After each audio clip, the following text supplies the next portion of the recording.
OK, for now, thank you. Growing outrage among human rights groups over the latest atrocity to emerge from Syria. A warning that some viewers may find details of these allegations very distressing.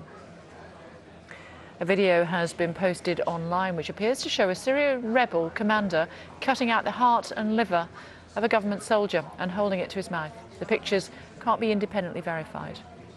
Commander's been named as Abu Sakar, leader of a Homs-based militia called the Independent Omar al-Farouk Brigade. The main Syrian opposition coalition said he would be put on trial. Human Rights Watch says the actions are shocking, but the video raises even more questions. Ammar Waqqaf is a Syrian political analyst, joins us now. Thanks for joining us on Sky News this afternoon. What do you make of these pictures?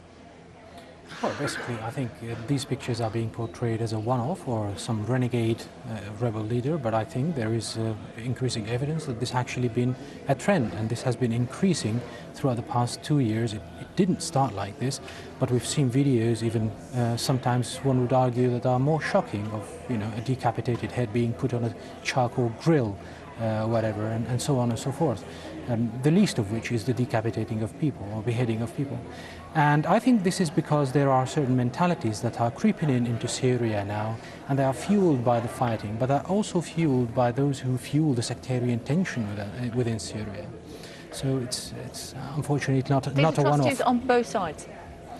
Well, I'm sure there are. There is always an action and a reaction that is taking place, but it's in a sense, those people who are being portrayed, or have been portrayed in the past 2 years as freedom fighters, as those who call for democracy and fight for democracy and human rights, that have numerous videos trying to intimidate the other party by showing their people, beheaded and killed in cold blood and so on. And that's we have to ask questions whether it's right for us. But you do accept that these atrocities are being carried out on both sides, and presumably you feel that whoever is responsible should be brought to justice. Well, at least on the government side. I mean, I've posted even on my own Facebook page a video of seemingly government forces doing some nasty things to dead bodies. But at least on the government side, there is a central body who can, whenever they decide, and I would probably push them to do so soon, who can take, people into account. But what about the rebel side? It's totally fragmented. There is no accountability. I mean, we've seen some indication today that they're trying to do something about it, but this is hardly because of some international pressure. There is no internal mechanism. But the rebel groups say that they will actually bring this man to justice. Human rights group looking at what can be done, but Syrian opposition coalition saying he would be put on trial. Well, I would welcome that, but would this be seen as an accountability to learn lessons from what happened and try to stop it from other places, or would this play into internal conflict between different warlords or whatever, warring groups or fighting groups? We never know. I mean, I would like to see something like the international community stay true to their word. If they really want democracy and human rights to progress in Syria, they need to tell those people who they fund, listen, we're not going to tolerate this. What on earth is happening in a country where a rebel leader feels it's appropriate to cut out the heart and liver of a man and it be videoed and it be put onto the internet? Well, those of us who really didn't support the rebellion from the very beginning took the view that there are so many issues hidden underneath the call for democracy and human rights.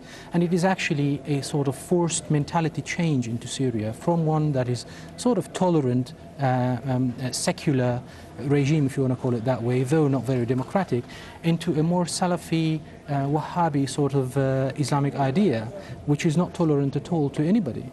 And there are a lot of people with disregard of their sect or their ethnic belonging who stood against this.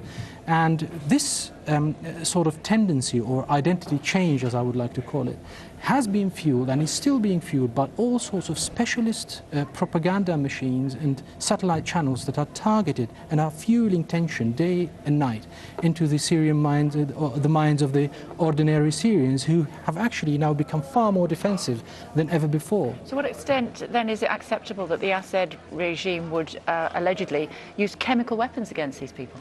I mean, has this thing been proven? I mean, we've heard Carla Del Ponte 10 days ago saying actually the evidence shows otherwise, to the contrary. We heard from the White House that perhaps isn't the case and they're looking into it further.